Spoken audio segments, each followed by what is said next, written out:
అధ్యాయం 6 పాఠం 5 ధనవంతులు డబ్బుని సృష్టిస్తారు. గత రాత్రి నా రాత పనిని మధ్యలో ఆపి అలెగ్జాండర్ గ్రహం బెల్ జీవితం ఆధారంగా రూపొందించిన ఒక టీవీ కార్యక్రమాన్ని చూశాను. తన టెలిఫోన్ పేటెంట్ హక్కును బెల్ తీసుకున్నాడు. అతను తయారు చేసిన ఫోన్ కి గిరాకీ పెరగటం వల్ల కొత్త సమస్యలు అతన్ని వేధించసాగాయి. అతనికి ఓ పెద్ద కంపెనీ అవసరమైంది. అప్పట్లోని అతిపెద్ద కంపెనీ అయిన వెస్టర్న్ యూనియన్ కు దగ్గరకు వెళ్లాడు. తన చిన్న కంపెనీని పేటెంట్ ని వారు కొనడానికి వీలవుతుందా అని అడిగాడు. మొత్తం ప్యాకేజ్ $1,00,000 తనకివ్వమన్నాడు.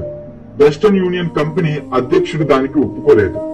బెల్ అడిగిన మొత్తం హాస్యాస్పదంగా ఉందని అతన్ని పరిహాసం చేశాడు. ఆ తరువాత జరిగిందంతా చరిత్ర. కోటాను కోట్ల డాలర్ల పరిశ్రమ వెలుగు చూసింది. AT&T కంపెనీ జన్మించింది. అలెగ్జాండర్ గ్రహం బెల్ కథ పూర్తయిన వెంటనే టీవీలో సాయంకాలం వార్తలు మొదలయ్యాయి. ఆ వార్తలలో ఒక స్థానిక కంపెనీ తన సిబ్బందిని తగ్గించుకున్నట్టు చెప్పారు. సిబ్బందికి కోపంగా ఉంది. కంపెనీ యాజమాన్యంతో అది అధర్మమని ఫిర్యాదు చేశారు. ఉద్యోగంలోంచి తీసివేయబడ్డ మేనేజర్ వయస్సు 45 ఏళ్లు. భార్య, 2 పిల్లలతో గేటు దగ్గర నిలబడి సెక్యూరిటీ గార్డులని తనని పనిలోంచి తీసేయడానికి తీసుకున్న నిర్ణయాన్ని వెనక్కి తీసుకోమని యాజమాన్యాన్ని అడగటానికి తమని లోపలికి పంపించమని బతిమలాడుతున్నాడు. ఆయన ఈ మధ్యనే ఒక ఇల్లు కొన్నాడట. అది పోతుందేమోనని భయపడుతున్నాడు. ఆయన బతిమలాటాన్ని ప్రపంచం అంతా చూసే వీలు కల్పించడానికి టీవీ కెమెరా ఆయన మీదే ఫోకస్ చేసి ఉంది. ఆ దృశ్యం మీదే నా ధ్యాస అంతా ఉంచానని నేను వేరే చెప్పనవసరం లేదని అనుకుంటున్నాను. 1984 నుంచి వృత్తిరీత్యా నేను పాఠాలు చెప్తున్నాను. అదొక గొప్ప అనుభవం. నా వృత్తి తగిన ప్రతిఫలాన్ని ఇచ్చింది. అయితే అది నాకు విచారం కలుగజేసిన వృత్తి కూడా. వేల మందికి నేను పాఠాలు చెప్పాను. అందరిలోనూ ఒక విషయం గమనించాను. మనందరిలోనూ ఒక అవ్యక్త శక్తి దాక్కుని ఉంది. మనందరికీ ప్రకృతి వరాలను ప్రసాదించింది. కానీ మన అందరినీ వెనక్కి లాగి పట్టి ఉంచే ఒకే ఒక్క విషయం సంశయం. సాంకేతిక పరిజ్ఞానం లేకపోవటం వల్ల కాదు, మనలో ఆత్మవిశ్వాసం లోపించకపోవటం వల్లే మనం వెనుకబడుతున్నాం. కొందరి మీద దాని ప్రభావం మిగిలిన వారి కన్నా ఎక్కువగా ఉంటుంది. చదువు పూర్తయి ఒకసారి బయటపడ్డాక కాలేజీ డిగ్రీలను కాని పరీక్షల్లో తెచ్చుకున్న మంచి మార్కులకు గాని చెప్పుకోదగ్గ ప్రాముఖ్యం లేదన్న విషయం మనం తెలుసుకుంటాం. వాస్తవ ప్రపంచంలో చదువు సంధ్యలకి సంబంధించిన వాతావరణంలో మన గ్రేడులకు మించినదేదో అవసరమవుతుంది. దానిని ధైర్యం, సాహసం, చలాకీతనం, నిర్లక్ష్యం, ఢబం, జిత్తుల మారితనం, తెగువ, దృఢత్వం, సూక్ష్మ బుద్ధి అనే పేర్లతో పిలవటం నేను విన్నాను. ఏ పేరుతో పిలువబడ్డా ఆ తత్వం చివరికి స్కూల్లో తెచ్చుకున్న గ్రేడుల కన్నా ఎక్కువగా మన భవిష్యత్తును ప్రభావితం చేస్తుంది. మనలో ప్రతి ఒక్కరిలోనూ ధైర్యం, ప్రతిభ, సాహసం అనే గుణాలు ఉంటాయి. కానీ వీటికి విరుద్ధమైన పార్శ్వం కూడా మనలో దాగి ఉంటుంది. అంటే అవసరమైతే ఇంకొకరి ముందు ఉంగి దండాలు పెడుతూ బతిమలాడే గుణం. వియత్నాంలో సంవత్సరం పాటు మెరీన్ కార్ప్స్ పైలట్ గా పనిచేసి నాలో ఉన్న ఈ 2 గుణాలని తెలుసుకోగలిగాను. రెండింట్లో ఒకటి ఇంకో దానికన్నా మెరుగైనదని అనలేను. నా అనుభవం ప్రకారం మీరు కోరుకునే ఫైనాన్షియల్ జీనియస్ కు సాంకేతిక జ్ఞానము, సాహసము రెండూ అవసరమే అని భావిస్తాను. మీలో భయం తీవ్రంగా ఉన్నప్పుడు అది జీనియస్ ని అణిచివేస్తుంది. నా క్లాసుల్లో నేను విద్యార్థులకు రిస్కులు తీసుకోవటం నేర్చుకోమని, ధైర్యంగా ఉండమని, వారి జీనియస్ ఆ భయాన్ని శక్తిగాను ప్రతిభగాను మార్చేలా చూడమని గట్టిగా చెప్తుంటాను. అది కొందరి విషయాల్లో పనిచేస్తుంది, మరికొందరిని అది భయపెడుతుంది. డబ్బు విషయం వచ్చేసరికి చాలా మంది దాన్ని భద్రంగా కాపాడుకోవటానికి మొగ్గు చూపుతున్నారు. నా సంగతి నేను గ్రహించాను.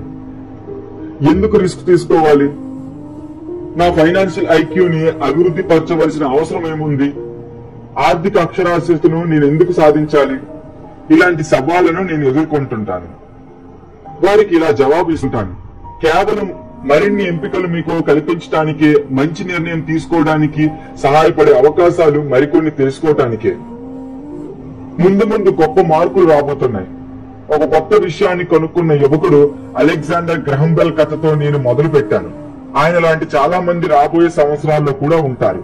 బిల్ గేట్స్ లాంటి వారు 100 మంది ఉంటారు. ప్రతి సంవత్సరం ఎంతో విజయవంతమైన మైక్రోసాఫ్ట్ కంపెనీల వంటివి ప్రపంచమంతా తయారవుతూ ఉంటాయి.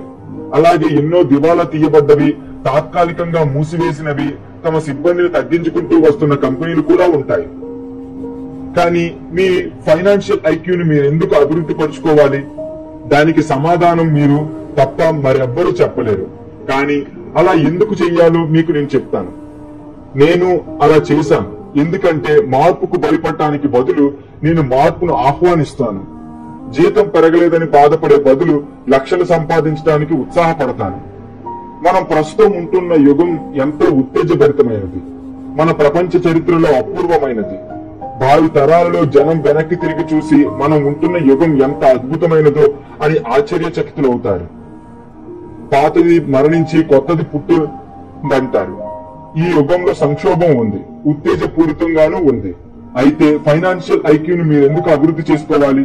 ఎందుకంటే అలా చేస్తే మీరెంతో బాగుపడతారు. కానీ చెయ్యకపోతే రాబోయే కాలం భయానకంగా ఉంటుంది. ఆ సమయంలో మిగతా వాళ్ళు ధైర్యంగా ముందుకు పోతూ విజయాన్ని సాధించడం చూస్తుంటారు. పాత సిద్ధాంతాలను పట్టుకుని వేలాడుతూ అపజయాలను చవిచూస్తున్న మరికొందరిని కూడా చూస్తారు. 300 సంవత్సరాల క్రితం భూమి ఒక్కటే సంపద కనుక భూమి ఉన్నవాడి దగ్గర సంపద ఉండేది. తరువాత ఫ్యాక్టరీలు వచ్చాయి, ఉత్పత్తులు మొదలయ్యాయి, అమెరికా ప్రాబల్యం పెరిగింది, పారిశ్రామికవేత్త దగ్గరికి సంపద చేరింది. ఈనాడు సమాచార యుగం నెలకొంది. ఎవరి దగ్గరైతే సమయానికి తగ్గ సమాచారం ఉంటుందో అతను అత్యధిక ధనికుడు అవుతాడు. సమస్య ఏమిటంటే ప్రపంచమంతటా సమాచారం కాంతి వేగంతో పయనిస్తుంది.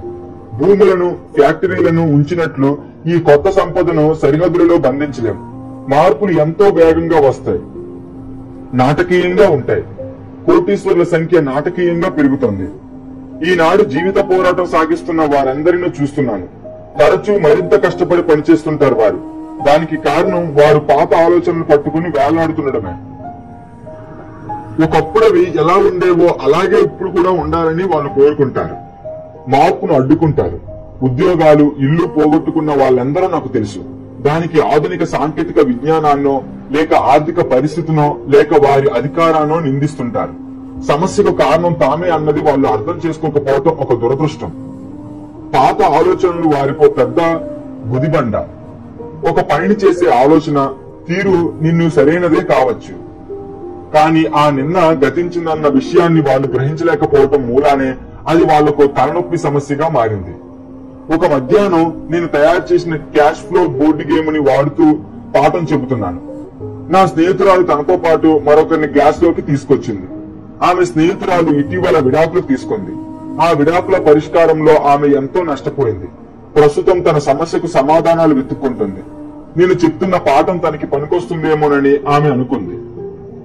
డబ్బు ఏ విధంగా పనిచేస్తుందో ప్రజలు తెలుసుకునేందుకు వీలుగా నేను నా గేమ్ తయారు చేశాను. ఆ ఆట ఆడుతూ ఇన్కమ్ స్టేట్మెంట్స్ కి, బ్యాలెన్స్ షీట్ కి మధ్యనున్న సంబంధం గురించి వాళ్ళు తెలుసుకుంటారు. రెండింటికి మధ్య ఉన్న క్యాష్ ఫ్లోను గ్రహిస్తారు. ఆస్తి పట్టి నుంచి వచ్చే నెల నెలా నగదు రాబడి నెలసరి ఖర్చుల కన్నా అధికంగా ఉండేటట్టు పెంచడంలో సంపాదన మార్గం ఉందని తెలుసుకుంటారు. ఒకసారి దీన్ని సాధించాక ఎవరైనా సరే ర్యాట్ రేస్ లోంచి బయటపడి ఫాస్ట్ ట్రాక్ మీదకి చేరుకోగలరు. నేనన్నట్టు కొంతమంది ఆ ఆటను అసహ్యించుకుంటారు, కొంతమంది ప్రేమిస్తారు, మరికొంతమంది దీని ముఖ్య ఉద్దేశాన్ని గుర్తించలేకపోతారు. నా క్లాసుకు వచ్చిన ఆమె ఒక విషయం నేర్చుకునే అమూల్యమైన అవకాశాన్ని కోల్పోయింది. ఆటలోని మొట్టమొదటి రౌండ్ లో ఆమె తీసిన కార్డు మీద బోటు బొమ్మ ఉంది. మొదట్లో ఆమె చాలా ఆనందించింది. ఓ, నాకు పడవ దొరికింది అంది. అప్పుడు ఆమె స్నేహితురాలు ఆమె ఇన్కమ్ స్టేట్మెంట్ మీద, ఆస్తి అప్పుల పట్టీల మీద అంకెలు ఎలా పనిచేస్తున్నాయో వివరించడం మొదలుపెట్టింది. వెంటనే ఆమె ఎంతో నిరుత్సాహపడింది. లెక్కలంటే ఆమెకు ఎప్పుడూ అయిష్టమే. ఆమె టేబుల్ ముందు కూర్చున్న మిగతా సభ్యులు ఆమె ఎలా ఆడుతుందా అని వేచి చూస్తున్నారు. ఆమె స్నేహితురాలు ఆమెకు income statement, balance sheet, cash ఫ్లోల మధ్యనున్న సంబంధం గురించి బోధపరిచింది. అంకెలు పనిచేసే తీరు అర్థం కాగానే హఠాత్తుగా తన బోటు తనని బతికుండగానే ఎలా తినేస్తుందో ఆమెకు తెలిసొచ్చింది. తరువాత ఆ ఆటలో ఆమెకు సిబ్బంది కోత జరిగింది. ఆమెకు పిల్లాడు కూడా పుట్టాడు. మొత్తం మీద ఆమె ఆట భయంకరంగా తయారైంది. క్లాస్ అయిపోయాక ఆమె స్నేహితురాలు నా దగ్గరకు వచ్చింది. ఆమె ఎంత తలకిందులయ్యిందో నాకు చెప్పింది. పెట్టుబడుల గురించి నేర్చుకోవాలని ఆమె నా క్లాస్ కి హాజరైంది. తీరా వచ్చాక ఒక తెలివి మాలిన ఆట అంతసేపు ఆడాలన్న ఆలోచన ఆమెకు నచ్చలేదు. ఆమె స్నేహితురాలు ఆమెకు అంతర్మదనం చేసుకోమని, ఆ ఆట ఏ విధంగానైనా ఆమెను ప్రతిబింబిస్తుందో లేదో చూడమని చెప్పడానికి ప్రయత్నించింది. ఆ సలహా విన్న వెంటనే ఆమె తన డబ్బు తనకి వెనక్కిచ్చేయమని పట్టుపట్టింది. ఆ ఆట తన పరిస్థితులకి ప్రతిబింబమనే ఆలోచనే హాస్యాస్పదంగా ఉందని ఆమె అంది. వెంటనే ఆమె డబ్బు ఆమెకు వాపసు చేయబడింది. ఆమె వెళ్లిపోయింది. 1984 నుంచి ఒక విద్యా విధానం చేయలేకపోయినది చేస్తూ నేను కొన్ని మిలియన్లు సంపాదించాను. విద్యార్థిగా నేను లెక్చరర్ని అసహించుకునేవాడిని. త్వరగానే విసుగు పుట్టేది. ఆలోచనలు ఎటో కొట్టుకుని పోయేవి. 1984లో నేను ఆటలు, అభినయం ద్వారాను పాఠాలు బోధించడం మొదలెట్టాను. నేను ఆ ఆటలు వాళ్ళకి తెలిసిన విషయాలని, అనుభవాలని ఎలా ప్రతిబింబించాలో చూడమని ఎప్పుడూ నా వయోజన విద్యార్థులను ప్రోత్సహించేవాడిని. ముఖ్యంగా ఒక ఆట ఒక వ్యక్తి ప్రవర్తనను ప్రతిబింబిస్తుంది. అదో ఒక అతి ముఖ్యమైన పునశ్చరణ విధానం. ఒక టీచరు లెక్చర్ ఇవ్వడానికి బదులు ఆ ఆట వెంటనే ఒక వ్యక్తిగతమైన పాఠాన్ని, మీకోసమే ప్రత్యేకంగా సరిపోయిన దాన్ని ఫీడ్బ్యాక్ రూపంలో తిరిగి ఇచ్చేస్తుంది. నా క్లాస్ లోంచి వెళ్లిపోయిన ఆమె స్నేహితురాలు అంతవరకు జరిగింది నాతో చెప్పింది. తన స్నేహితురాలు శాంతించిందని, బాగానే ఉందని చెప్పింది. తనని సమాధానపరుచుకునే సమయంలో ఆమె తన జీవితానికి తను క్లాస్ రూమ్ లో ఆడిన ఆటకు మధ్య కొద్దిగా సంబంధం ఉన్నట్లు చూడగలిగిందంట. ఆమెకు, ఆమె భర్తకు బోటు లేకపోయినప్పటికీ వాళ్ళ దగ్గర వాళ్ళు కోరుకున్నవన్నీ ఉన్నాయట. వారి విడాకుల తర్వాత ఆమెకు ఎంతో కోపం వచ్చింది. మొదటి కారణం మొగుడు తనకన్నా వయసులో చిన్నదైన ఆమెతో లేచిపోవటం. రెండవది 20 ఏళ్ల తమ సంసారంలో ఆస్తులంటూ తమ దగ్గర ఏమీ లేకపోవటం. పంచుకోవడానికి నిజంగా వాళ్ళ దగ్గర ఏమీ లేదు. వాళ్ళ 2 దశాబ్దాల సంసార జీవనం ఎవరు నమ్మలేనంత సరదాగా గడిచింది. కానీ వాళ్ళు సేకరించినవన్నీ ఎందుకు కొరగాని ఫ్యాన్సీ వస్తువులే. ఇన్కమ్ స్టేట్మెంట్, బ్యాలెన్స్ షీట్లలో అంకెలు, లెక్కలు కట్టడంలో తనకెందుకు కోపం వచ్చిందో ఇప్పుడు ఆమెకు అర్థమైంది. ఆమె కోపానికి కారణం ఆమెకు అవి అర్థం కాకపోవటమే. డబ్బు లెక్కలు చూడటం ఒక మగవాని పని అని ఆమె నమ్ముతూ వచ్చింది. ఇంటి విషయాలన్నీ ఆమె చూసుకునేది. అతిథి అభ్యాగతులను ఆదరించేది. ఆమె మొగుడేమో డబ్బు విషయాలు చూసేవాడు. గత 5 సంవత్సరాల్లో తన మొగుడు తనకు తెలియకుండా డబ్బు దాచిపెట్టినట్టు ఇప్పుడు ఆమెకు నిశ్చయంగా తెలుసు. డబ్బు ఎక్కడికి పోతుందో తెలుసుకోనేందుకు తన మొగుడి జీవితంలోకి వచ్చిన మరో ఆమె విషయం తెలియకపోయినందుకు ఆమెకు తన మీద తనకే కోపంగా ఉంది. ఒక బోర్డు గేమ్ లాగే ప్రపంచం ఎప్పుడు వెంటనే ఫీడ్బ్యాక్ ఇస్తుంది. కొంచెం జాగ్రత్త వహిస్తే మనం ఎంతో తెలుసుకోవచ్చు. ఈ మధ్యనే ఒక రోజు నా బట్టలు ఉతికే వాళ్ళు నా ప్యాంట్లను కొరచగా చేశారని మా ఆవిడతో ఫిర్యాదు చేశాను. మా ఆవిడ నెమ్మదిగా నవ్వింది. నా పొట్ట మీద వేలుతో పొడుస్తూ నా ప్యాంట్లు పుట్టి కాలేదని, మరొకటి పెరిగిందని నాకు చెప్పింది. అదే పెరిగింది, నా పొట్టే. ప్రతి ఆటగాడికి అతని వ్యక్తిగతమైన ఫీడ్బ్యాక్ లభించే వీలు కలిగేటట్లు క్యాష్ ఫ్లో గేమ్ రూపొందించబడింది. దాని ఉద్దేశం మీరు ఎంపిక చేసుకునేందుకు అవకాశాలు కల్పించడమే. మీరు బోటు బొమ్మ ఉన్న కార్డును తీశారనుకోండి, అది మిమ్మల్ని రుణగ్రస్తుని చేస్తుంది. ప్రశ్న ఏమిటంటే ఇప్పుడు మీరేం చేస్తారు? ఎన్ని రకాల ఆర్థిక ఎంపికలతో మీరు ముందుకు రాగలరు? ఆ ఆట యొక్క లక్ష్యం ఇదే. ఆట ఆడుతున్న వారికి ఆర్థిక పరంగా ఆలోచించటం, రకరకాల కొత్త ఆర్థిక ఎంపికలను ఎంచుకోవటం ఎలాగో నేర్పించటమే. ఈ ఆటను ఆడే వాళ్ళను 1000 మందికి పైగా నేను గమనించాను. అంకెలను అర్థం చేసుకుని సృజనాత్మకమైన ఆర్థిక అభిప్రాయాలు కలిగి ఉన్న జనం అందరికన్నా ముందుగా ఈ ఆటలో నిరంతరం ఉండే పోటీలోంచి బయటపడుతుంటారు. వివిధ రకాల ఆర్థిక ప్రత్యామ్నాయాలని వాళ్ళు గుర్తుపట్టగలరు. లెక్కలు తెలియని వారు, మదుపుకున్న శక్తిని అర్థం చేసుకోని వారు ఈ ఆటలో అందరికన్నా ఆకరణ ఉండిపోతారు. తరచుగా సంపన్నులు సృజనాత్మకత కలిగి ఉండి ఉద్దేశపూర్వకంగా తెగిస్తుంటారు, రిస్కులు తీసుకుంటారు. క్యాష్ ఫ్లో గేమ్ ఆటలో లెక్కలేనంత డబ్బు గెలుచుకున్న వాళ్ళు ఉంటారు. కానీ దానితో ఏం చెయ్యాలో వాళ్ళకు తెలియదు. వారిలో చాలా మంది నిజ జీవితాల్లో కూడా ఆర్థికంగా విజయం సాధించిన వారు కాదు. వాళ్ళ దగ్గర డబ్బున్నప్పటికీ మిగతా వాళ్ళందరూ వాళ్ళని దాటి ముందుకు వెళ్తుంటారు. నిజ జీవితంలో కూడా అలాగే జరుగుతూ ఉంటుంది. ఎంత డబ్బున్నా చాలా మంది ఆర్థికంగా ముందుకు పోలేని వారు ఉన్నారు. ఎంచుకునే అధికారాన్ని పరిమితం చేసుకోవటం, పాత ఆలోచనల్ని పట్టుకుని వేలాటం లాంటిదే. హై స్కూల్లో నాతో పాటు చదువుకున్న ఒక స్నేహితుడు ఇప్పుడు 3 చోట్ల పనిచేస్తున్నాడు. 20 ఏళ్ల క్రితం మా క్లాస్మేట్స్ అందరిలోకి వాడే అత్యంత సంపన్నుడు. మా ఊళ్ళో చెరుకు పంట వేయటం ఆపేయగానే వాడు పనిచేస్తున్న చెరుకు ఫ్యాక్టరీకి మూతపడింది. వాడి బుర్రలో ఉన్నది ఒకే ఒక ఆలోచన, కష్టపడి పనిచేయటం అన్న పాత ఆలోచన. సమస్య ఏమిటంటే తనింతకు ముందు పనిచేసిన కంపెనీ వారు గుర్తించిన తన సీనియారిటీకి అనుగుణమైన ఇంకో ఉద్యోగం అతనికి కనిపించకపోవటమే. దాని ఫలితంగా ఇప్పుడు వాడు చేస్తున్న పనులకి మించిన అర్హతలు వాడికి ఉండటం వల్ల వాడికి తక్కువ జీతం వస్తుంది. తన బతుకు వెలదీయటానికి అవసరమైన డబ్బు కోసం వాడు ఇప్పుడు 3 పనులు చేస్తున్నాడు. క్యాష్ ఫ్లో ఆడుతున్న జనం సరైన అవకాశం ఇచ్చే కార్డులు తమకు రావటం లేదని అనటం నేను విన్నాను. అందుకే వాళ్ళు అలా కూర్చుండిపోతారు. నిజ జీవితంలో కూడా అలాగే ప్రవర్తించే వారిని నేను ఎరుగుదును. వాళ్ళంతా సరైన అవకాశం కోసం ఎదురు చూస్తుంటారు. సరైన కార్డు దొరికిన తరువాత కూడా తగినంత డబ్బు లేని వారిని నేను చూశాను. అప్పుడు వాళ్ళంతా తమ దగ్గర ఇంకొంత డబ్బులు ఉంటే ర్యాట్ రేస్ లోంచి బయటపడే వాళ్ళమని అసంతృప్తి వెల్లడి చేస్తారు. అందుకే వాళ్ళు అక్కడ కూలబడతారు. నిజ జీవితంలో కూడా అలాగే చేసేవారు నాకు తెలుసు. ఎన్నో గొప్ప డీల్స్ వాళ్ళు చూస్తూనే ఉంటారు, కానీ వాళ్ళ దగ్గర డబ్బు లేదు. కొంతమంది గొప్ప అవకాశం కలిగించే కార్డును తీస్తారు, బయటికి చదువుతారు, కానీ అదొక గొప్ప అవకాశం అన్న విషయం వాళ్ళకి ఏమాత్రమూ తెలియదు. వాళ్ళ దగ్గర డబ్బు ఉంది, సమయం కూడా సరైనదే, వాళ్ళ దగ్గర ఆ కార్డు కూడా ఉంది, కానీ వాళ్ళు తమ కళ్ళ ముందు కనిపిస్తున్న అవకాశాన్ని చూడలేకపోతున్నారు. ర్యాట్ రేస్ ని తప్పించుకోవటం కోసం వేసుకునే తమ ఆర్థిక ప్రణాళికలో ఆ అవకాశాన్ని ఏ విధంగా వాడుకోవాలో వారు గ్రహించలేకపోతారు. మిగిలిన వారి కన్నా అలాంటి వాళ్ళు ఎక్కువగా నాకు తెలుసు. జీవితంలో ఒక్కసారే వచ్చే అవకాశం చాలా మంది కళ్ళ ముందే మెరుస్తుంది, కానీ వాళ్ళు దాన్ని చూడరు. సంవత్సరం తర్వాత తక్కిన వారంతా ధనవంతులయ్యాక వాళ్ళకి దాని విషయం తెలుస్తుంది. ఆర్థిక పరంగా తెలివితేటలుండటం అంటే ఎంచుకునే అవకాశాలన్నీ అర్థం చేసుకోవటమే. అవకాశాలు మీ మార్గంలో కనిపించకపోతే మీరు మీ ఆర్థిక స్థితిని ఎలా మెరుగుపరుచుకోగలరు? ఒక అవకాశం మీ ఒళ్ళో వచ్చి పడిందనుకోండి, మీ వద్ద డబ్బు లేదు, బ్యాంకు మీకు ఎటువంటి సహాయం చేయదు. ఆ అవకాశాన్ని ఉపయోగించుకోవడానికి మీరు ఇంకేం చేయగలరు? మీ ఆలోచన తప్పింది, మీరు అనుకున్నట్టు జరగలేదు. మరి మీరొక నిమ్మకాయను మిలియన్లుగా ఎలా మార్చగలరు? ఫైనాన్షియల్ ఇంటెలిజెన్స్ అంటే ఇదే.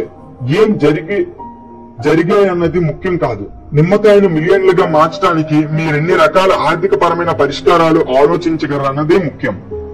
డబ్బు సమస్యలను మీరెంత సృజనాత్మకంగా పరిష్కరించగలరో ఆర్థిక జ్ఞానం తెలుపుతుంది. చాలా మందికి తెలిసినది ఒక పరిష్కారమే: కష్టపడి పనిచేయి, పొదుపు చేయి, అప్పు చేయి. మరైతే మీ ఆర్థిక జ్ఞానాన్ని మెరుగుపరుచుకోవాలని మీరు ఎందుకు కోరుకుంటారు?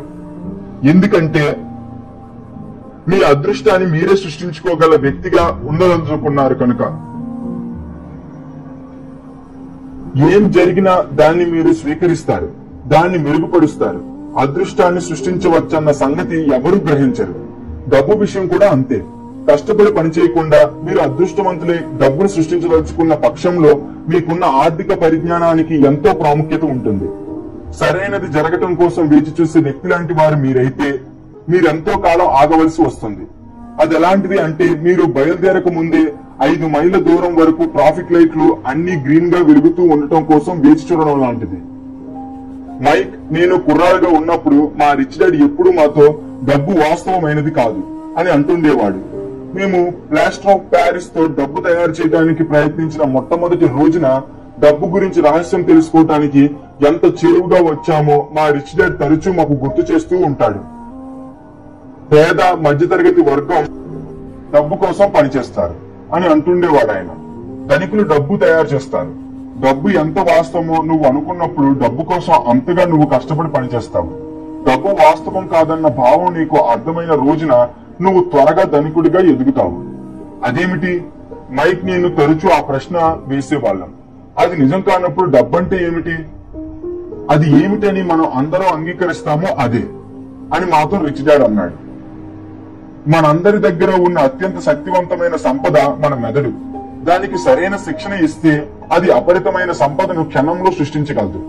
300 సంవత్సరాల క్రితం రాజులు, రాణులు తమ కళ్ళల్లో కూడా ఊహించలేనంత సంపద, శిక్షణ పొందని మెదడు జీవిత కాలాలు పాటుండిపోయే అత్యంత దారిద్ర్యాన్ని కూడా తమ కుటుంబాల్లో సృష్టించగలదు.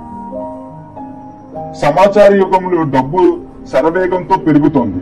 కేవలం ఆలోచనలు, ఒప్పందాలు ఆధారంగా కొంతమంది వ్యక్తులు శూన్యంలోంచి అనూహ్యంగా సంపన్నవంతులు అవుతున్నారు. షేర్ మార్కెట్ లో స్టాక్స్ అమ్ముతూ పెట్టుబడులతో జీవితాలు సాగిస్తున్న అనేక మందిని మీరు అడిగితే వారు అలా జరుగుతుండటం చూస్తూనే ఉంటున్నామంటారు.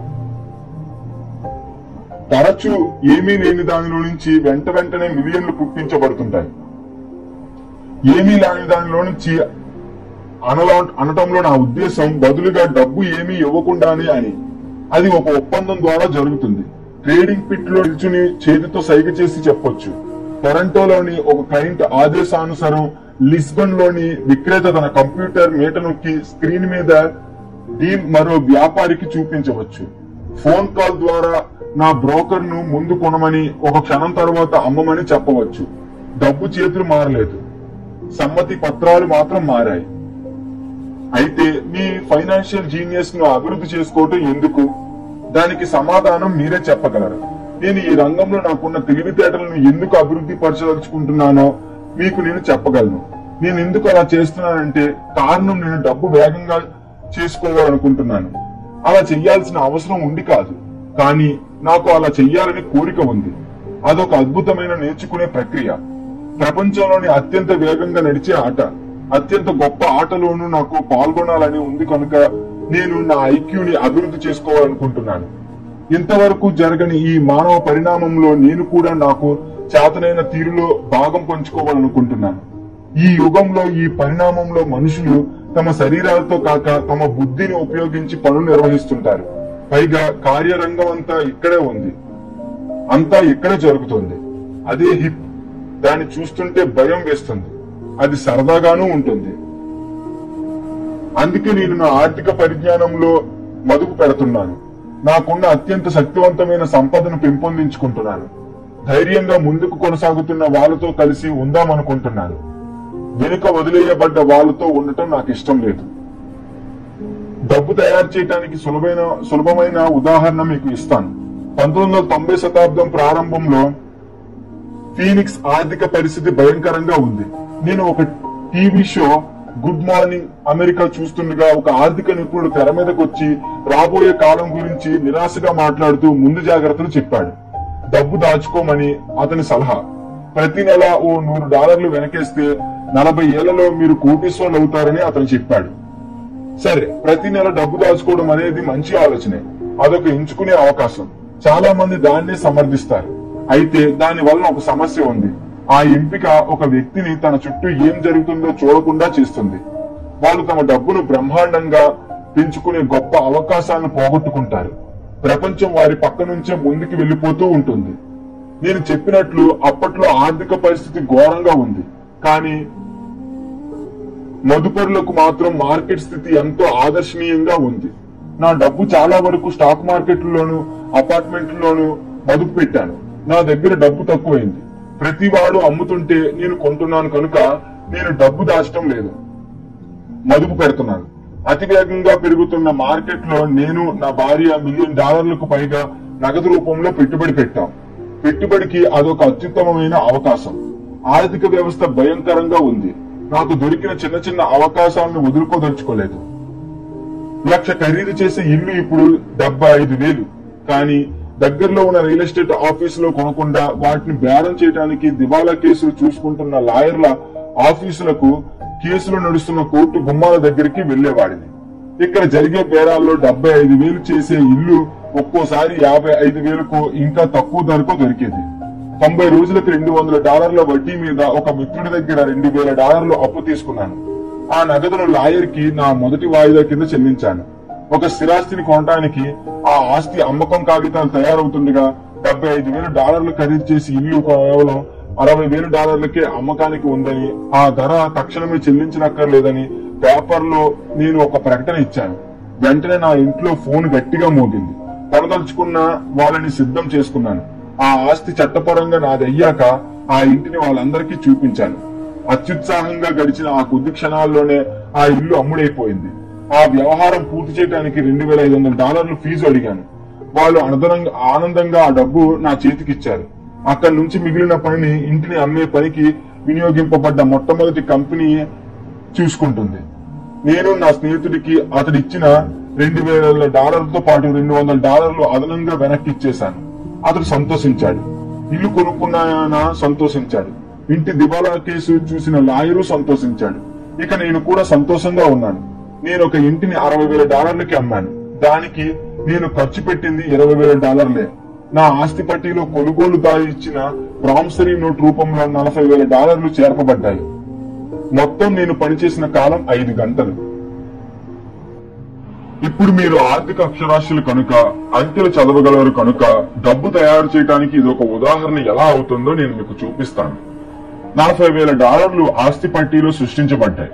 పన్ను కట్టనక్కర లేకుండా ఈ డబ్బు సంపాదించబడింది. 10% వడ్డీ చెల్లించి మీరు $4,000 ఒక సంవత్సరం క్యాష్ ఫ్లో తయారు చేశారు. $190,000 వాళ్ళు నాకు వెనక్కి ఇవ్వకపోతేనే బాగుంటుంది. వాళ్ళు కనుక నాకు అసలు చెల్లిస్తే దానిపై పన్ను కట్టాలి. అంతేకాక 30 ఏళ్లలో చెల్లించబడ్డ $190,000 మొత్తం ఆదాయం $5 లక్షల కన్నా కొద్దిగా ఎక్కువ. వాళ్ళు డబ్బు చెల్లించకపోతే ఏమవుతుందని జనం నన్ను అడుగుతుంటారు. అలా జరగదు. అదొక మంచి వార్త. దేశంలో ఫీనిక్స్ స్థిరాస్తుల మార్కెట్ 1994 నుంచి 1997 వరకు ఎంతో వేడిగా ఉంది. $60,000 ఇల్లు వెనక్కి తీసుకోబడుతుంది. మళ్లీ $70,000కు అది అమ్ముడవుతుంది. మరో $2,500 రుణ వ్యవహారం కాగితాలు తయారు చేసేందుకు ఫీజుగా వసూలు చేయబడుతుంది. కొత్త కొనుగోలుదారు దృష్టిలో అధికంగా డబ్బు ఖర్చు పెట్టకుండా వచ్చిన బేరమే. ఈ ప్రక్రియ ఇలాగే కొనసాగుతూ ఉంటుంది. కనుక మీరు త్వరగానే అర్థం చేసుకుంటారు. మొదటిసారి నేను ఇల్లు అమ్మినప్పుడు $2,000 వెనక్కి ఇచ్చేశాను. సాంకేతిక పరంగా ఈ వ్యవహారంలో నేనేం డబ్బు ఖర్చు పెట్టలేదు. కానీ నా మదుపు మీద వచ్చిన లాభం అనంతం. చేతిలో డబ్బు లేకుండానే చాలా డబ్బు సంపాదించవచ్చనడానికి ఇదొక ఉదాహరణ. నా రెండో వ్యవహారంలో నేను మళ్లీ అమ్మినప్పుడు $2,000 నా జోబిలోకి వెళ్లి ఉంటాయి. రుణం తీర్చాల్సిన వ్యవధి 30 సంవత్సరాల వరకు మళ్లీ పొడిగించబడింది.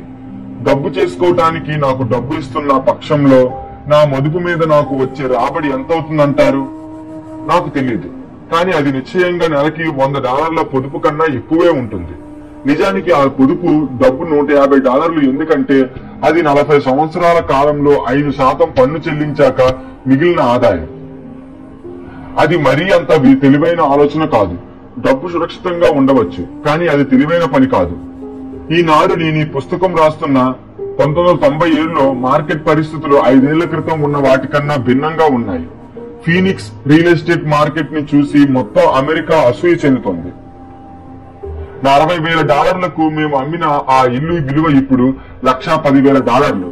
తనఖా విడిపించుకునే హక్కులను పోగొట్టుకున్న స్థిరాస్తులు ఎప్పటికీ కొన్ని ఉన్నాయి. కానీ వాటిని వెతకటానికి వాటి కోసం డబ్బు ఎక్కువగా ఖర్చు పెట్టాలి. నా సమయాన్ని వృధా చేసుకోవాలి. అవి కూడా అట్టే లేవు. కానీ ఈ రోజు అలాంటి డీల్స్ కోసం కొన్ని వేల మంది కొనుగోలుదారులు ఎదురు చూస్తున్నారు. ఆర్థిక పరంగా అర్థవంతమైనవి చాలా తక్కువ ఉన్నాయి. మార్కెట్ మారిపోతుంది. మనం ముందుకు పోవాల్సిన సమయం వచ్చింది. అసెట్ కాలంలో ఉంచడానికి వేరే అవకాశాలను మనం వెతుక్కోవాలి. మీరలా చేయలేరు. ఇక్కడ అది చట్టబద్ధం కాదు. మీరు అబద్ధం ఆడుతున్నారు. అది ఎలా చెయ్యాలో మీరు చూపిస్తారా అనే దానికి బదులు పై వ్యాఖ్యానాలు తరచూ నేను వింటూ ఉంటాను. ఈ గణితం సులువైనది. మీకు ఆల్జీబ్రా క్యూలెక్కలు రానక్కర అవసరం లేదు. నాకేం రాత పని లేదు. లావాదేవీలు చూసే కంపెనీయే రాతకోతల వ్యవహారం, చెల్లింపు విధానం చూసుకుంటుంది. ఇంటి మరమ్మతులు నేను చేయించనక్కర్లేదు. ఇంటి సొంతదారులు చూసుకుంటారు. అప్పుడప్పుడు ఎవరో ఒకరు డబ్బు చెల్లించరు. అది మంచిదే. ఎందుకంటే ఆలస్యంగా డబ్బు కడితే దానికి జరిమానా ఉంటుంది. లేదా వాళ్ళు ఖాళీ చేసేస్తారు. అప్పుడు ఆ స్థిరాస్తి మళ్లీ అమ్ముడవుతుంది. ఆ వ్యవహారాన్ని కోర్టు చూసుకుంటుంది. ఇదంతా మీరుండే చోట సాధ్యం కాకపోవచ్చు. మార్కెట్ పరిస్థితులు భిన్నంగా ఉండొచ్చు. కానీ ఈ ఉదాహరణ ఒక సులువైన ఆర్థిక ప్రక్రియ ద్వారా అతి తక్కువ డబ్బుతో, రిస్క్ తో కొన్ని $100,000 ఎలా సృష్టించవచ్చో వివరిస్తుంది. ఒప్పందం కుదుర్చుకోవటం ద్వారా డబ్బు ఎలా చేసుకోవచ్చా అన్నదానికి ఇది ఒక ఉదాహరణ. హై స్కూల్ చదువుకున్న ఎవరైనా దానిని చేయగలరు. అయినా అనేక మంది చెయ్యరు. అనేక మంది కష్టపడు, డబ్బు ఆదా చేయి అన్న పాత సలహాయే పాటిస్తుంటారు. సుమారు 30 గంటల పనిలో ప్రమాణమి $19,000 ఆస్తి పట్టీలో సృష్టించబడ్డాయి. ఎటువంటి పన్నులు చెల్లించబడలేదు. ఏది మీకు కష్టంగా అనిపిస్తుంది? నంబర్ 1, బాగా కష్టపడు, 50% పన్నులు కట్టు, మిగిలిన దాంట్లోంచి కొంత ఆదా చెయ్యి. మీ సేవింగ్స్ ఇచ్చే రాబడి 5% దాని మీద పన్ను కట్టాలి. లేదా నెంబర్ 2, మీ ఆర్థిక బుద్ధిని వికసింపజేసుకోవటానికి సమయం తీసుకోండి. మీ మేధాశక్తిని, అసెట్ కాలంకున్న శక్తిని వినియోగించండి. మీరు మొదటి దాన్ని ఎన్నుకుంటే $1,90,000 ఆదా చేయడానికి అవసరమయ్యే సమయం దానికి కలపండి. ఎందుకంటే సమయం మీకున్న ఒక గొప్ప సంపద. తల్లిదండ్రులు, మా పిల్లాడు స్కూల్లో బాగా చదువుకుంటున్నాడు, వాడికి మంచి విద్య లభిస్తోంది అని నాతో అన్నప్పుడు నేను మౌనంగా తల ఎందుకు ఆడిస్తూ అంటానో ఇప్పుడు మీకు అర్థమైంది అనుకుంటాను. అది మంచిదే అవ్వచ్చు, కానీ అది సరిపోతుందా? నేను పైన పేర్కొన్న పెట్టుబడి వ్యూహం చాలా చిన్నది అన్న విషయం నాకు తెలుసు. చిన్నది పెద్దదిగా ఎలా రూపొందుతుందన్న అంశానికి ఉదాహరణగా అది వాడబడుతుంది. మరోసారి నా విజయం బలమైన ఆర్థిక విద్యాభ్యాసం కలుగజేసే దృఢమైన ఆర్థిక పునాదిని ప్రతిబింబించింది. నేనింతకు ముందే అది చెప్పాను, అయినా అదెంతో ముఖ్యమైనది కనుక మరోసారి ప్రస్తావిస్తాను. ఆర్థిక జ్ఞానంలో 4 ముఖ్యమైన సాంకేతిక దక్షతలు కలిసి ఉన్నాయి. నంబర్ 1, ఆర్థిక అక్షరాస్యత, అంకెలను చదవగలిగే నేర్పు. నంబర్ 2, మదుపు వ్యూహాలు, డబ్బుతో డబ్బును తయారు చేసే విజ్ఞానం. నంబర్ 3, మార్కెట్, ఉత్పత్తి గిరాకీలు. అలెగ్జాండర్ గ్రహం బెల్ మార్కెట్ కావాలనుకున్న దాన్ని ఇచ్చాడు. బిల్ గేట్స్ అదే చేశాడు. $75,000 ఇల్లు $20,000 ధరకు బేరం చేసి $60,000 అమ్మటం మార్కెట్ సృష్టించిన ఒక అవకాశాన్ని అందుకున్న దాని ఫలితమే. ఎవరో కొంటారు, ఇంకెవరో అమ్ముతారు. నంబర్ 4, చట్టం, అకౌంటింగ్, కార్పొరేట్, స్టేట్, నేషనల్ నియమ నిబంధనలు. చట్ట పరిధిలోనే లావాదేవీలు చెయ్యమని సలహా ఇస్తాను. చిన్న ఇల్లు, పెద్ద అపార్ట్మెంట్లు, కంపెనీలు, స్టాక్స్, బాండ్లు, మ్యూచువల్ ఫండ్స్, విలువైన ధాతువులు, బేస్బాల్ కార్ప్స్ లేక ఇలాంటివే మరేమైనా కొనుగోలు చేయడం ద్వారా మీరు లక్షాధికారి కావాలనుకుంటే, అందులో విజయం పొందాలి అనుకుంటే ఈ ప్రాథమిక పునాది లేదా ఈ 4 దక్షతల కలయిక మీకు అత్యవసరం. 1996 కల్లా రియల్ ఎస్టేట్ మార్కెట్ వెనక్కు తిరిగి వచ్చింది. ప్రతి ఒక్కరూ అందులోకి ప్రవేశించసాగారు. Stock market విజృంభించింది. ప్రతి ఒక్కరూ ప్రవేశించసాగారు. అమెరికా ఆర్థిక వ్యవస్థ తిరిగి తన కాళ్ళ మీద నిలబడింది. నేను అమ్మటం 1996లో మొదలు పెట్టాను. పెరు, నార్వే, మలేషియా, ఫిలిప్పైన్స్ దేశాలకు ప్రయాణం చేశాను. పెట్టుబడులలో మార్పు వచ్చింది. కొనటానికి సంబంధించినంత వరకు మేము రియల్ ఎస్టేట్ మార్కెట్ నుంచి బయటకు వచ్చేసాం. ఇప్పుడు నేను అసెట్ కాలంలో విలువలు పెరగడం గమనిస్తుంటాను. బహుశా సంవత్సరాంతరంలో అమ్మటం ప్రారంభిస్తాను. కాంగ్రెస్ చట్టంలో చేసే మార్పుల మీద అది ఆధారపడి ఉంటుంది. ఆ 6 చిన్న ఇళ్ల డీల్స్ అమ్మకాలు మొదలవుతాయని, $40,000 రుణపత్రం నగదుగా మారుతుందని నా అనుమానం. మా అకౌంటెంట్ నీ నగదు విషయంలో సిద్ధంగా ఉండమని, దాన్ని కాపాడే మార్గాలు వెతకమని చెప్పాలి. నేను చెప్పదలుచుకున్న అంశం ఏమిటంటే, పెట్టుబడులు వస్తుంటాయి, పోతుంటాయి. మార్కెట్లో ఎగుడు దిగుడు ఉంటాయి. ఆర్థిక వ్యవస్థలు మెరుగుపడుతుంటాయి, పతనం అవుతుంటాయి. ఈ ప్రపంచం మీకు జీవితకాలం అవకాశాలను మీ జీవితంలోని ప్రతి రోజు అందిస్తూనే ఉంటుంది. కానీ తరచుగా మనం వాటిని చూడటంలో విఫలమవుతున్నాం. అయితే ఆ అవకాశాలు అక్కడే ఉన్నాయి. ప్రపంచంలో ఎన్నో మార్పులు వస్తున్నాయి. సాంకేతిక పరిజ్ఞానం ఎంతో మార్పు చెందుతుంది. అలాగే అవకాశాలు కూడా ఎన్నో వస్తున్నాయి. అవి మీరు, మీ కుటుంబం ఆర్థికంగా రాబోయే కొన్ని తరాలు సురక్షితంగా ఉండేలా చూస్తున్నాయి. మరైతే మీరు మీ ఆర్థిక తెలివితేటలను మెరుగుపరుచుకోవటం ఎందుకు? మరోసారి చెప్తాను, మీరే ఆ ప్రశ్నకు బదులివ్వగలరు. నేనెందుకు ఇంకా నేర్చుకుంటున్నానో, అభివృద్ధి చేసుకోవాలనుకుంటున్నానో నాకు తెలుసు. నేను అలా చేయటానికి కారణం ఎన్నో మార్పులు వస్తున్నాయని నాకు తెలుసు కనుక. గతాన్నే పట్టుకునే బదులు నేను మార్పుకు స్వాగతం పలుకుతాను. మార్కెట్లో ఆకస్మిక వ్యాపారాభివృద్ధి ఉంటుందని తెలుసు. మార్కెట్ కుప్పకూలిపోతుందని తెలుసు. నా ఆర్థిక బుద్ధిని నిరంతరం అభివృద్ధి చేసుకోవాలనుకుంటాను. ఎందుకంటే మార్కెట్లో మార్పు చేసుకుంటున్న ప్రతిసారి కొంతమంది మోకాళ్ల మీద కూర్చుని తమ ఉద్యోగాల కోసం ప్రాధేయపడతారు. మిగిలిన వారు జీవితం తమ చేతికిచ్చిన నిమ్మకాయలు తీసుకుంటారు. అప్పుడప్పుడు నిమ్మకాయలు మనందరికీ దొరుకుతుంటాయి. వాటిని మిలియన్లుగా మారుస్తారు. దాన్నే ఫైనాన్షియల్ ఇంటెలిజెన్స్ అని అంటారు. నేను మిలియన్స్ గా మార్చిన నిమ్మకాయల గురించి తరచూ నన్ను అడుగుతుంటారు. నా వ్యక్తిగత వివరణ, నా సొంత పదవుల ఉదాహరణలుగా ఇవ్వటానికి సంకోచిస్తుంటాను. నేను వెనుకాడడానికి కారణం అలా చేయడం నా గురించి గొప్ప నేను చెప్పుకున్నట్టు, నా సొంత డబ్బా నేను వాయించుకుంటున్నట్టు ఉంటుందని. నా ఉద్దేశం అది కాదు. సులభంగా ఉన్నవి, జరిగిన కేసులనే ఉదాహరణలుగా నేను వాడుతుంటాను. నేను ఉదాహరణలను ఇస్తాను, ఎందుకంటే అవి ఎంత సులభమైనవో వాటి ద్వారా మీరు గ్రహించాలని నా కోరిక. అది ఎంత సులభంగా ఉంటే అంత బాగా ఆర్థిక జ్ఞానానికి ఉన్న 4 స్తంభాల గురించి అర్థం చేసుకుంటారు.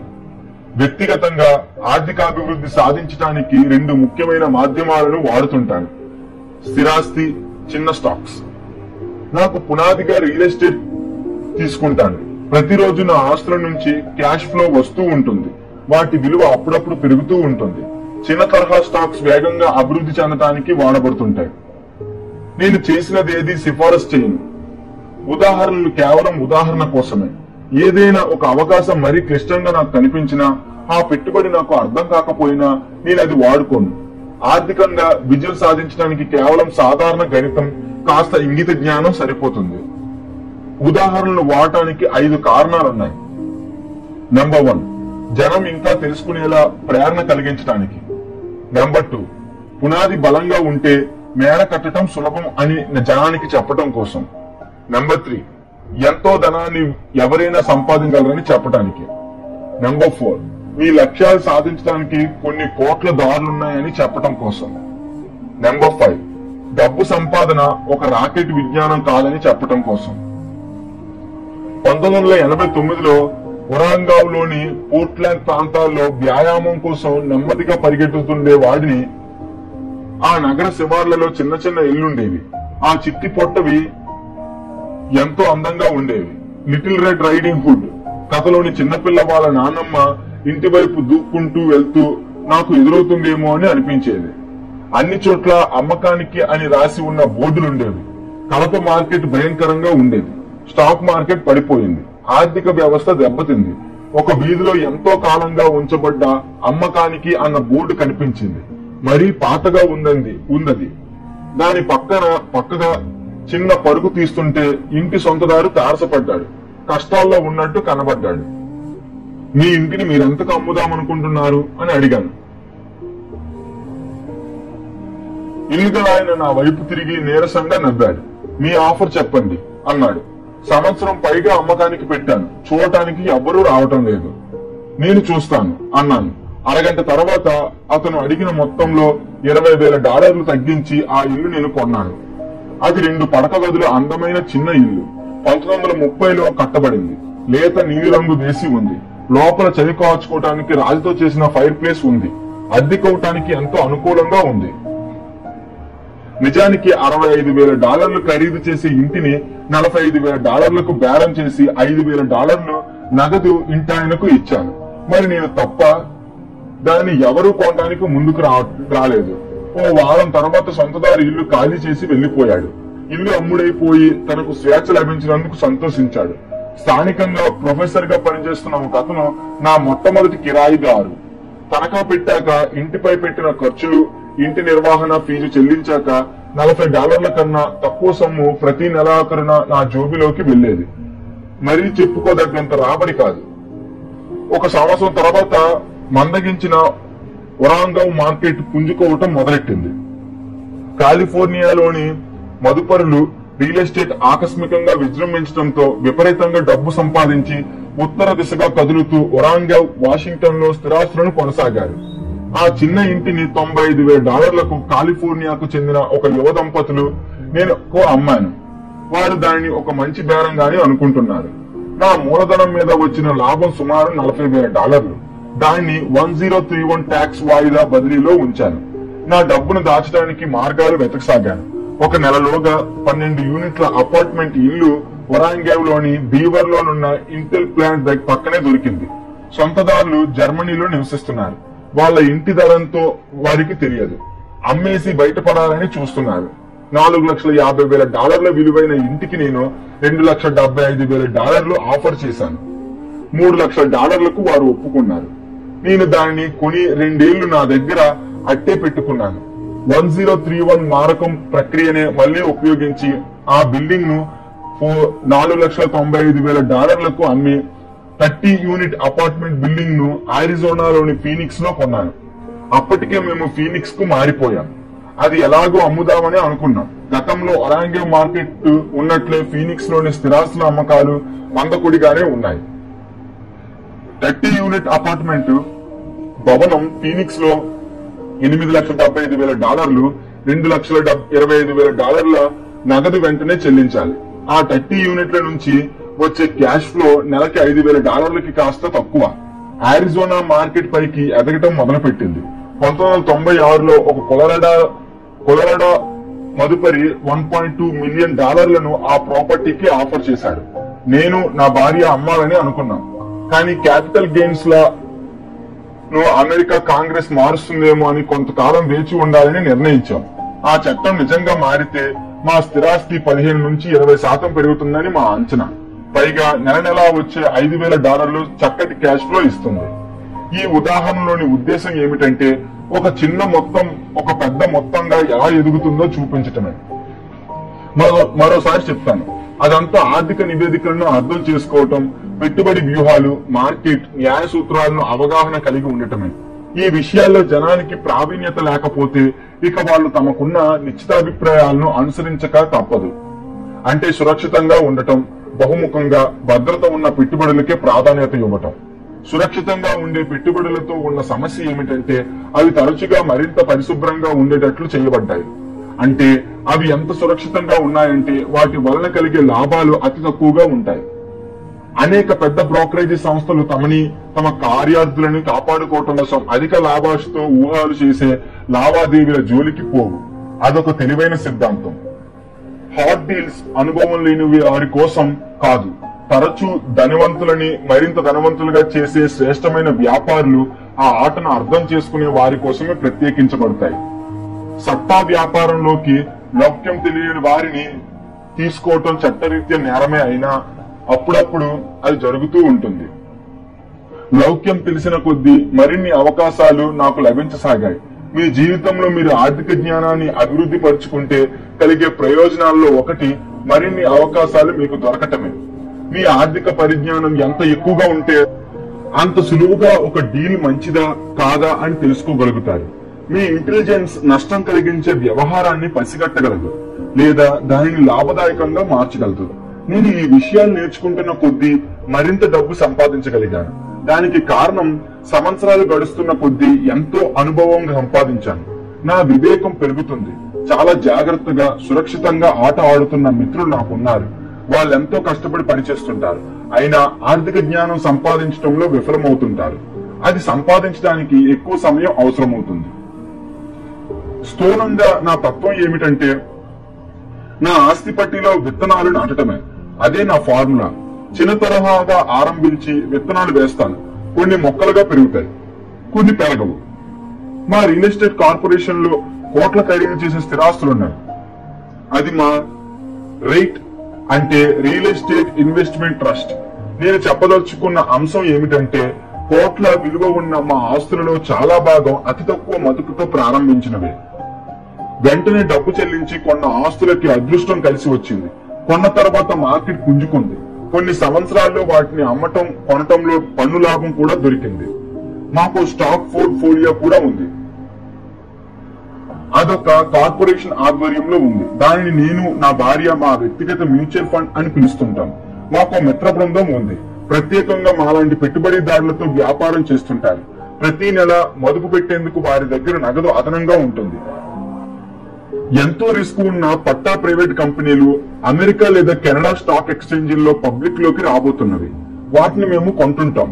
శరవేగంతో లాభాలు గణించడం ఎలాగో తెలిపే ఓ ఉదాహరణ, ఒక ప్రైవేట్ కంపెనీ పబ్లిక్ కంపెనీ కావటానికి ముందు 1,00,000 షేర్లను ఒక్కొక్కటికి 25 సెంట్లు ఇచ్చి కొంటుంది. 6 నెలల తర్వాత కంపెనీ నమోదవుతుంది. ఇప్పుడు 1,00,000 షేరు ఒక్కొక్కటి $2 చొప్పున విలువ పెరుగుతుంది. ఆ కంపెనీ నిర్వహణ బాగుంటే ఈ ధర పెరుగుతూ పోతుంది. $20 అంతకన్నా ఎక్కువ షేరు ధరతో స్టాక్ పెరుగుతూ ఉంటుంది. సంవత్సరం లోపునే మా $25,000 $1 మిలియన్ పెరిగిన సందర్భాలు గతంలో ఉన్నాయి. మీరేం చేస్తున్నారో మీకు తెలిస్తే అది జూదం కాదు. మీరు మీ డబ్బుని ఒక డీల్లో పారేసి ప్రార్థిస్తూ కూర్చుంటే అది జూదం అవుతుంది. కష్టాలను తొలగించుకోవటానికి, రిస్క్ ను తగ్గించుకోవటానికి మీరు మీ సాంకేతిక జ్ఞానం, వివేకం, ఆటలోని ప్రేమను ఉపయోగించడంలోనే మీ తెలివి అంతా ఉంది. ఆర్థిక జ్ఞానమే ఇబ్బందికరమైన పరిస్థితిని మెరుగుపరుస్తుంది. అందుకే ఒక వ్యక్తికి రిస్కీ అయినది ఇంకొక వ్యక్తికి కాకపోవచ్చు.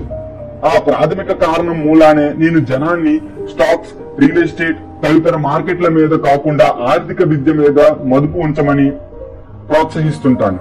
మీరు ఈ విషయంలో ఎంత చురుకుగా ఉంటే అంత మంచి అవకాశం కష్టాల నుంచి గట్టెక్కటానికి మీకు దొరుకుతుంది.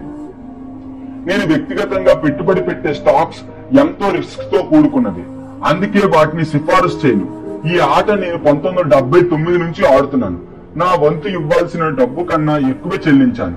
ఇటువంటి పెట్టుబడులు చాలా మందికి పెద్ద ప్రమాదంగా ఎందుకు పరిణమిస్తాయన్న దాన్ని మీరు మరోసారి చదివితే మీరు బహుశా మీ జీవితాన్ని వేరే విధంగా సరిదిద్దుకోలేగలుగుతారేమో.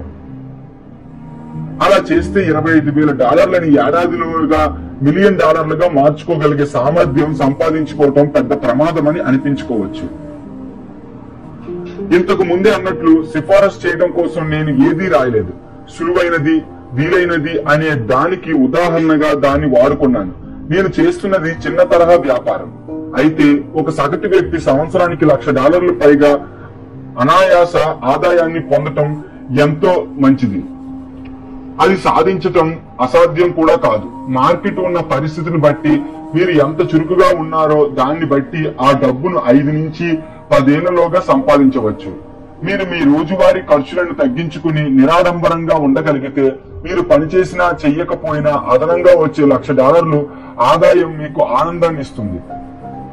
ఇష్టమైతే మీరు ఉద్యోగం చేయొచ్చు లేదా సెలవు తీసుకోవచ్చు. ప్రభుత్వ పన్ను విధానాన్ని మీకు ప్రతికూలంగా కాక అనుకూలంగా ఉపయోగించుకోవచ్చు. స్థిరాస్తి నా వ్యక్తిగత ఆధారం. నేను స్థిరాస్తిని ప్రేమిస్తాను, ఎందుకంటే అది స్థిరంగా ఉంటుంది. మార్కెట్లో ఉడుదుడుకులు లేకుండా తాపీగా కదులుతుంది.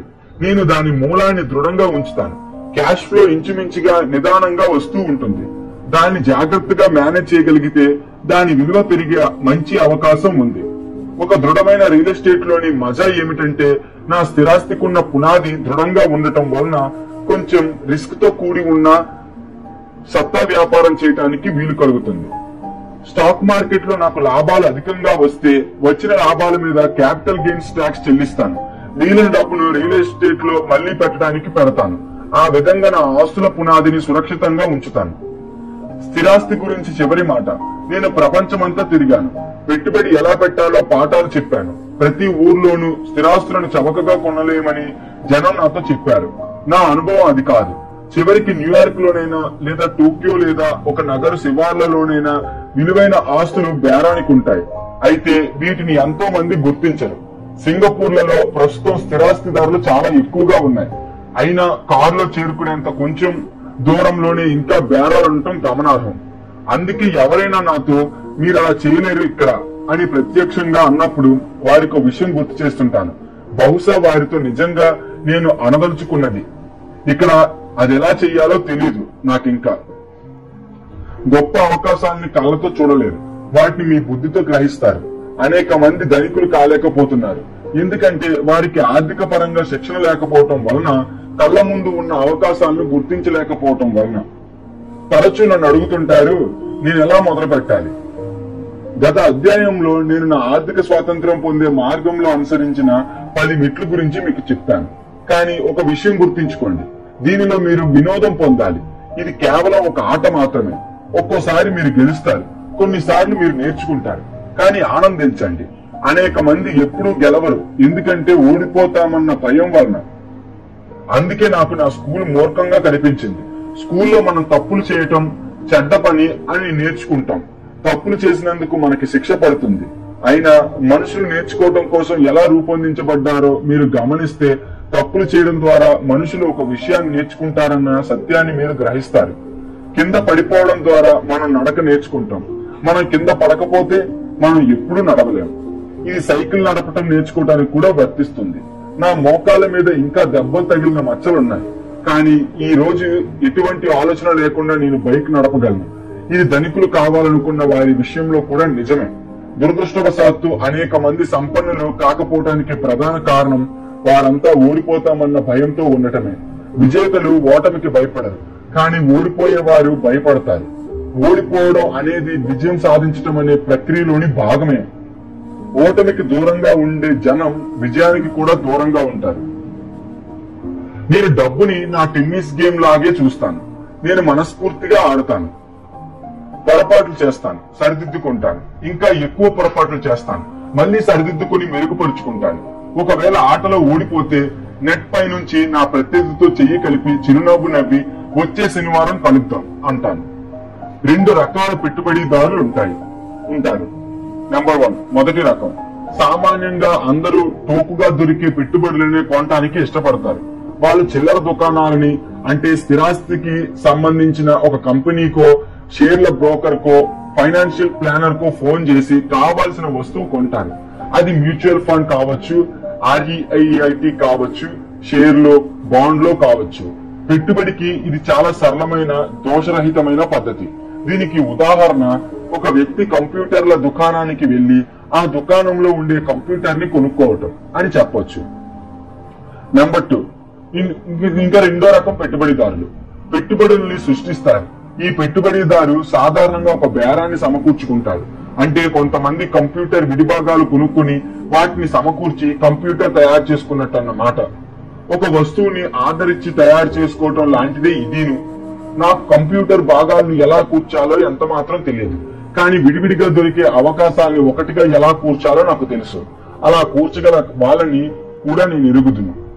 బహుశా ఈ 2వ రకం పెట్టుబడిదారునే పెట్టుబడి అనే వృత్తి విద్య తెలిసిన పెట్టుబడిదారిని అనాలి. ఒక్కోసారి ఈ విడిగా ఉన్న ముక్కలన్నీ ఒక చోట చేర్చడానికి కొన్నేళ్లు పట్టొచ్చు. ఒక్కోసారి అసలు ఒక చోట వాటిని చేర్చడమే సాధ్యం కాకనూ పోవచ్చు. నా రిచ్ డాడ్ నన్ను ఈ 2వ రకం పెట్టుబడిదారుగా తయారవ్వమని ప్రోత్సహించేవాడు. ఈ ముక్కలన్నింటినీ ఒక చోట చేర్చమనేది నేర్చుకోవడం చాలా ముఖ్యం. ఎందుకంటే గొప్ప విజయాలు అనేవి అక్కడే ఉంటాయి. అలాగే అదృష్టం ఎదు తిరిగితే గొప్ప అపజయాన్ని చవి చూసేది కూడా అక్కడే. మీరు ఈ 2వ రకం పెట్టుబడిదారు అవ్వాలనుకుంటే మీరు 3 రకాల నైపుణ్యాలని అభివృద్ధి చేసుకోవాలి. ఆర్థిక పరమైన తెలివితేటల్ని సంపాదించుకునే నేర్పుకి తోడుగా ఈ నైపుణ్యాలు కూడా అవసరం. నెంబర్ 1, అందరూ జార విడుచుకున్న అవకాశాన్ని చేజిక్కించుకోవటం ఎలా?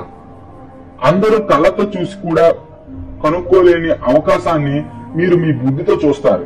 ఉదాహరణకి, ఒక స్నేహితుడు శిథిలావస్థలో ఉన్న ఒక పాత ఇంటిని కొన్నాడు. చూడటానికి అది దెయ్యాల కొంపలా ఉంది. అతను దాన్ని ఎందుకు కొన్నాడో అని అందరూ ఆశ్చర్యపోయారు. మేం చూడనిది, అతను చూసినది ఏమిటంటే ఆ ఇంటితో పాటు 4 ఖాళీ స్థలాలు కూడా దొరుకుతున్నాయి. ఆ ఇంటిని అమ్మకానికి పెట్టిన కంపెనీకి వెళ్తే అతనికి ఈ సంగతి తెలిసింది. ఆ ఇంటిని కొన్న తరువాత అతను దాన్ని పడగొట్టి ఆ 5 జాగాలని ఒక బిల్డర్ కి అమ్మేశాడు. అతను ఖర్చు పెట్టిన డబ్బుకి 3 సంపాదించుకున్నాడు. 2 నెలల పాటు పనిచేసి $75,000 సంపాదించుకున్నాడు. అది మరీ పెద్ద మొత్తమేమీ కాదు, కానీ కనిష్ట వేతనం కన్నా నిస్సందేహంగా ఎక్కువే. పైగా అది అంత కష్టమైన పని అని కూడా అనలేం. నెంబర్ 2, డబ్బు పుట్టించటం ఎలా? మామూలుగా అందరూ బ్యాంకుకి వెళ్తారు, కానీ ఈ 2వ రకం పెట్టుబడిదారు పెట్టుబడికి అవసరమయ్యే డబ్బుని పుట్టించటం ఎలాగనేది నేర్చుకోవాలి. దీనికి బ్యాంక్ అవసరం లేని మరెన్నో మార్గాలున్నాయి. మొదలు పెట్టడానికి నేనే ఉదాహరణ. బ్యాంక్ అవసరం లేకుండా ఇళ్లని కొనడం నేర్చుకున్నాను. ఇక్కడ ఇల్లు అంత ముఖ్యమైనవి కావు. డబ్బు పుట్టించటం అనే నేర్పు అమూల్యమైనది. తరచూ అందరూ బ్యాంకు నాకు అప్పు ఇవ్వదు, లేదా దాన్ని కొనటానికి నా దగ్గర డబ్బు లేదు అనటం నేను వింటూ ఉంటాను. మీరు 2వ రకం పెట్టుబడిదారుగా తయారవ్వాలనుకుంటే ఆ పనులు ఎలా చెయ్యాలో తెలుసుకోవటం అవసరం. సామాన్యంగా అదే అందరికీ అడ్డు తగులుతూ ఉంటుంది. ఇంకోలా చెప్పాలంటే, చాలా మంది ఏదైనా కొనటానికి వచ్చేసరికి డబ్బు లేకపోవటం అనే దాన్ని వాళ్ళకి అడ్డుపడనిస్తారు. ఆ ఆటంకాన్ని కనుక మీరు తప్పించుకోగలిగితే ఆ నైపుణ్యాన్ని నేర్చుకోలేని వారికన్నా 1,00,000 రెట్లు మీరు ముందుంటారు. నేను ఇల్లు కొన్న సందర్భాలు చాలానే ఉన్నాయి. అలాగే చాలా సార్లు షేర్లు, అపార్ట్మెంట్ భవనాలు కొన్నాను. ఆ సమయంలో బ్యాంకులో నా దగ్గర ఒక్క పైసా కూడా లేదు. ఒకసారి నేను ఒక అపార్ట్మెంట్ భవనాన్ని $12,00,000 కొన్నాను. ఆ తర్వాత దాన్ని ఇంకెవరికి అమ్మకూడదని షరతు పెట్టి అమ్మకందారికి నాకు మధ్యన ఒక కాంట్రాక్ట్ రాయించుకున్నాను. ఆ తర్వాత నేను ₹1,00,000 డిపాజిట్ కోసం డబ్బు అప్పు చేశాను. అది చెల్లించిన తర్వాత మిగతాది ఇవ్వటానికి నాకు 3 నెలల గడువు దొరికింది. నేనెందుకు అలా చేశాను? ఆ భవనం 20 లక్షలు ఖరీదు చేస్తుందని నాకు తెలుసు కాబట్టి. నేను ఆ డబ్బు కూడబెట్టలేదు. దానికి బదులు ₹1,00,000 నాకు అప్పిచ్చిన మనిషి ఆ బేరాన్ని కుదిర్చినందుకు నాకు $50,000 ఇచ్చాడు. ఆ ఇంటిని ఆయనకి ఇచ్చేసి నేను తప్పుకున్నాను. దీనికి నేను పనిచేసిన సమయం 3 రోజులు. మళ్ళీ అదే చెబుతున్నా, మీరు కొనేదానికన్నా మీకు తెలిసింది ఎక్కువ ముఖ్యం. పెట్టుబడి పెట్టడం అంటే కొనటం కాదు, అది మీ ఆర్థిక జ్ఞానానికి సంబంధించినది. నెంబర్ 3, తెలివైన వారిని సంఘటితపరచడం ఎలా? తెలివైన వాళ్ళు ఎప్పుడు తమకన్నా ఎక్కువ తెలివితేటలున్న వారిని పనిలోకి తీసుకోవటమో లేదా వారితో కలిసి పనిచేయటమో చేస్తారు. మీకు సలహా అవసరమైనప్పుడు తెలివైన సలహాదారుని ఎంపిక చేయటంలో జాగ్రత్త వహించండి. నేర్చుకోవటానికి చాలా ఉంది, కానీ దానికి దొరికే బహుమతులు ఆకాశాన్నింటిగా ఉండొచ్చు. మీకు ఆ నైపుణ్యం నేర్చుకోవాలని లేకపోతే మొదటి రకం పెట్టుబడిదారుగానే ఉండిపోమ్మని గట్టిగా సలహా ఇస్తాను. మీకు తెలిసినదే నిజంగా మీ దగ్గరుండే గొప్ప సంపద. మీకు తెలియని విషయాలు మీకు నష్టం కలిగిస్తాయి. ఆపద అనేది, నష్టపోవడం అనేది ఎప్పుడూ ఉంటుంది. అందుకని దాన్ని తప్పించుకుని ఆగకుండా దాన్ని ఎలా నిర్వహించాలో నేర్చుకోండి.